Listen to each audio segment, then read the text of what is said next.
करीब करीब आ जाएंगे। अल्हम्दुलिल्लाह अल्हम्दुलिल्लाह व कफ़ा व सलामुन अलल मुरसलीन वल्हम्दुलिल्लाहि रब्बिल आलमीन वल आक़िबतुल मुत्तक़ीन वस्सलातु वस्सलामु अला रसूलिहिल करीम अम्मा बअद फ़अऊज़ु बिल्लाहि मिनश शैतानिर रजीम बिस्मिल्लाहिर रहमानिर रहीम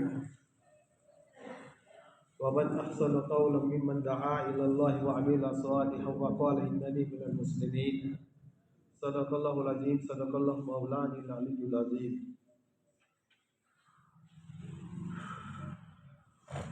मोहतरम दोस्तों, बुजुर्गों, अल्लाह जल्ल शान का बहुत ही बड़ा करम और एहसान हुआ कि अल्लाह पाक ने हमें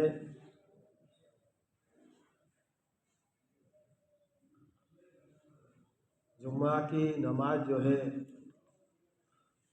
अदा करने की तौफीक अता फरमाई।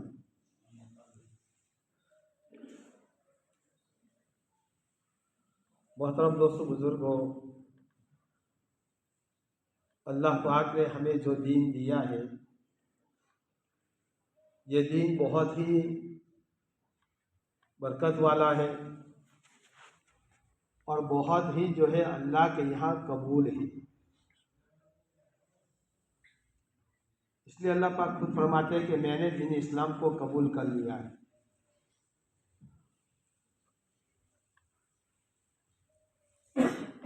तो जिसके ऊपर जो भी इंसान चलेगा, अल्लाह पाक ने वादा किया है मैं उसको हयातन तय्यबा, पाकीज़ा जिंदगी अता करूंगा। और दीन ही पाक है, तो उसके ऊपर चलने की वजह से इंसान पाक बन जाता है।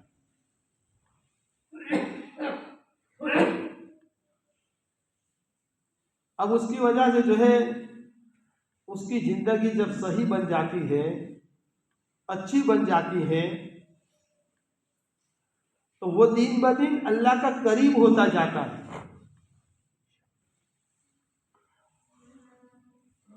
यहां तक कि अल्लाह पाक खुद फरमाते कि मैं उसको अपना महबूब बना लेता हूं, मैं उसका कान बन जाता हूं, मैं उसका हाथ बन जाता हूं, मैं उसका पैर बन जाता हूं। हदीस कुदसी है। उसका मतलब यह है कि ये हाथ, आंख, कान, पैर, ये पूरा जिस्म मेरे मर्जी के मुताबिक इंसान इस्तेमाल करता है।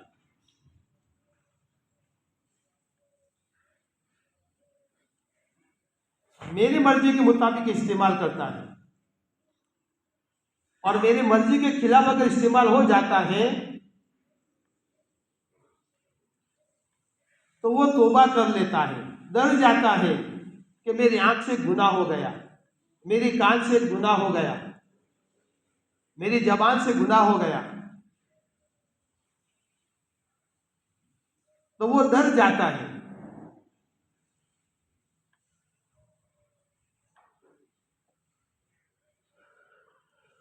जिसकी वजह से जो है वो अल्लाह की तरफ मुतवज्जे होता है और अल्लाह के सामने माफी मांगता है।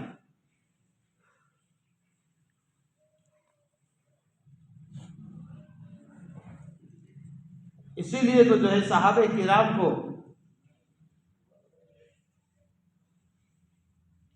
अल्लाह ने एक नमूना क्यों बनाया?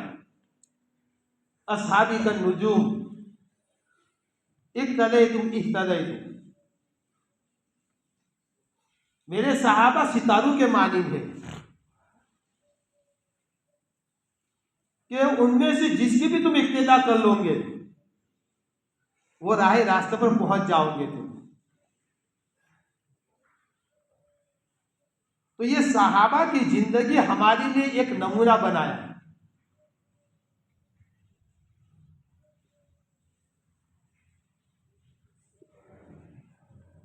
इसलिए कि अल्लाह के नबी सल्लल्लाहु अलैहि वसल्लम की सोहबत के अंदर रहकर सहाबा किराम ने वो काम सीखे, अपने आप को इस्तेमाल करना सीखा।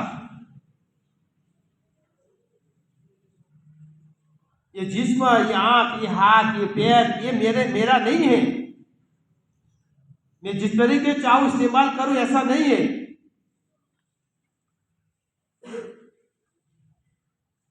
ये सारा का सारा जो अल्लाह का दिया हुआ है, इसीलिए उसके कहने के मुताबिक अगर इस्तेमाल किया जाएगा तो ये जो है फायदा होगा।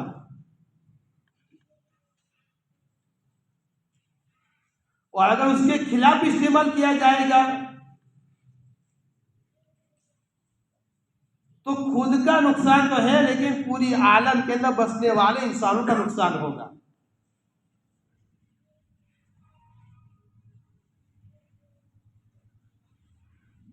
आज पूरी दुनिया परेशान क्यों है? हालांकि सब कुछ होने के बावजूद भी परेशान है। सब कुछ होने के बावजूद परेशानी।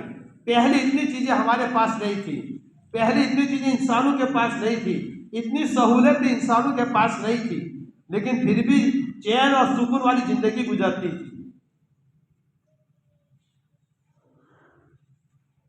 इसलिए कि दिल का ताल्लुक अल्लाह से जुड़ा हुआ था।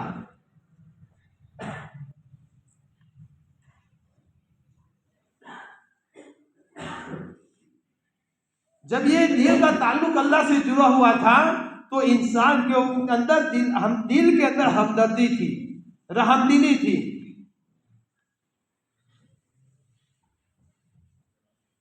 जिसकी वजह से वसाइल कम होने के बावजूद भी, चीजें कम होने के बावजूद भी अल्लाह ने उन चीजों के अंदर जो चैन और सुकून रख दिया था।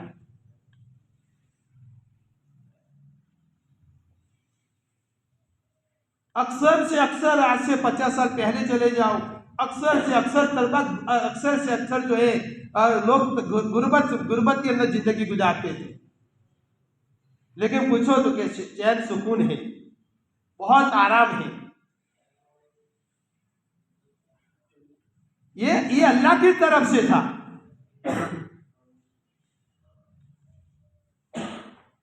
मस्जिदों के अंदर पंखे एसी नहीं थे, लेकिन फिर भी आधी रात के अंदर आकर रोने वाले ज्यादा थे।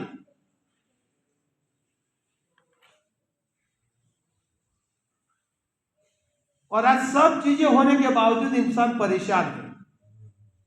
एसी के अंदर है लेकिन नींद नहीं आ रही। हमारे एक मौलाना थे, वो बैरून गए थे जमात के अंदर। एक बहुत बड़ा आदमी था, उसकी मुलाकात के लिए ले गए। अब थोड़ी दीन की बात की, आखिरत की बात की, जन्नत और जहन्नम की बात उनके सामने रखी। उनको बहुत अच्छा लगा। फिर आहिस्ते आहिस्ते जो उनकी बातें होती रही। उसके बाद उसने कहा कि मुझे बेचैनी बहुत है, मेरी जिंदगी के अंदर सुकून नहीं है, मेरी जिंदगी के अंदर जो है सुकून नहीं है। और अल्लाह ने सब कुछ दिया है मुझे।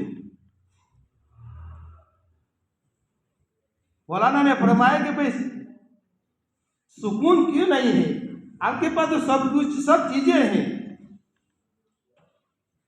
कहा कि रात को सोता हूं तो सोने से पहले सोने की गोली लेनी पड़ती है, तब जाके जो मुझे थोड़ी सी, बहुत घंटा 1 घंटा मुश्किल से नींद आती है। मौलाना ने जो है हंसते हंसते कहा कि आपके बेड के अंदर, आपके बिस्तरे के अंदर खटमल ज्यादा है। उसने कहा कि मौलाना क्या बात करते हो, मेरे बेड देखा है आपने? एक मच्छर वहां नहीं आ सकता, ऐसा मैंने सारा इंतजाम किया हुआ है, तो वहां खटमल कैसे होंगे? मौलाना ने कहा कि भाई यही तो चीज, यही तो है कि फिरौन भी यूं कहता था कि मेरे पास सब कुछ है लेकिन मुझे नींद नहीं आती। और फिरौन के लिए तो सिर्फ एक ही खटमल था, एक ही खटमल। उस खटमल में सारे उसके सारी चीजें और सारी जिंदगी के जो है, उसके जो है जितनी भी उसके पास चीजें थी उसको फीकी बना दी थी एक ही खटमल में।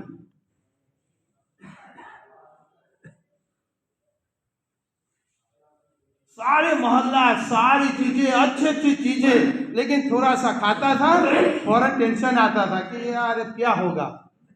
वो भी ज्योतिषी ने बताया था कि तेरे मुल्क के अंदर एक बच्चा पैदा होगा और वो बच्चा जो है तेरे मुल्क को जो है तेरे मुल्क के ऊपर काबिज होगा, तेरी हुकूमत को खत्म करेगा। अभी बच्चा पैदा होगा, अभी हुआ नहीं है, सिर्फ इतना भविष्यवाणी कही थी। मूसा अलैहिस्सलाम पैदा होने थे उससे पहले कहा कि एक बच्चा पैदा होगा और तेरे मुल्क को खत्म करेगा, तेरी हुकूमत को खत्म करेगा। बस एक खटमल उसके दिल के अंदर लग गया कि मेरी हुकूमत चली जाएगी, मैं खत्म हो जाऊंगा। जब दीन जिंदगी में नहीं होता तो फिर इंसान उल्टी काम करता है। मैं किसी भी तरीके से मालदार बन जाऊं, मैं किसी भी तरीके से ये बन जाऊं, अब वो हलाल और हराम को देखता नहीं है। अपनी ख्वाहिशात पूरी करने की लगने की वजह से, अपनी ख्वाहिशात को पूरी करने की वजह से जो है वो दीन से बाहर निकल जाता है। अब उसने उल्टा काम शुरू कर लिया। होना तो ये चाहिए कि वो खुदा के सामने जाता, माफी मांगता और यूं कहते कि उसके लिए मुझे क्या करना है, मैं उसके लिए क्या करूं ताकि जो है मेरी हुकूमत लंबे साल तक चलती रहे। क्योंकि बादशाहों का मिजाज ऐसा होता है। एक बादशाह था, उसको ख्वाब आया कि मेरे सारे दांत गिर गए, मेरे सारे दांत गिर गए, बड़े बड़े जो है, जैसे फिरौन ने सबको बुलाया, मैंने ख्वाब देखा था तो उसका क्या होगा भाई, क्या हुआ क्या होगा, तो सबने ये बताया कि तेरी हुकूमत खत्म होगी। अब उसने उल्टा काम शुरू किया। तो ये बादशाह ने भी कि मैंने ऐसा ख्वाब देखा है, मुझे सच्ची ताबीर चाहिए, अगर सच्ची ताबीर नहीं की तो उसको मैं या तो गर्दन उड़ा दूंगा या तो उसको जेल में भेज दूंगा, सच्ची ताबीर होनी चाहिए। बड़े बड़े उलमा जमा हुए, बड़े बड़े मुफस्सिर जमा हुए और जमा होने के बाद कहा कि यार बादशाह ने ख्वाब देखा है, अब क्या करेंगे। एक साहब ने खड़े होकर कहा कि आपका खानदान जो है वो आपका खानदान आपके सामने जो है पूरा हो जाएगा, मर जाएगा। उसकी खातिर ये है कि एक दांत गिर गया तो आपका खानदान का एक फर्द मर जाएगा, दूसरा गिरा है तो दो मर जाएंगे, और सब आपके दांत गिर गए हैं तो आपका पूरा खानदान मर जाएगा, आपके सामने मर जाएगा। आगे गलत ख्वाब है, उसको जो है जेल में डाल दो। क्योंकि माल का पावर होता है ना, ये लंबे देर तक चलता नहीं है, वो माल के नशे में बोलता है। दूसरे ने भी कहा ये ताबीर तो यही है, ताबीर तो यही है। तो कहा चलो मैं कहता हूं। एक और मुफस्सिर खड़े हुए, उन्होंने कहा कि बादशाह आपका खानदान आपके सामने एक एक करके खत्म हो जाएगा। कहा कि नहीं ये गलत है, उनको भी डाल दो, जेल के अंदर डाल दिया। अब सारे मुफस्सिर, सारे ख्वाब की ताबीर देखने वाले वो क्या रहे हैं कि अब ख्वाब की ताबीर तो यही है, लेकिन क्या करें। एक बुजुर्ग खड़े हुए, उन्होंने कहा कि बादशाह आपकी हुकूमत लंबी चलेगी। इस ख्वाब से ये मालूम होता है कि आपकी हुकूमत लंबी चलेगी, आपका खानदान पूरा खत्म हो जाएगा, लेकिन आप हुकूमत करते रहेंगे। कहा कि हाँ यही सही ताबीर है।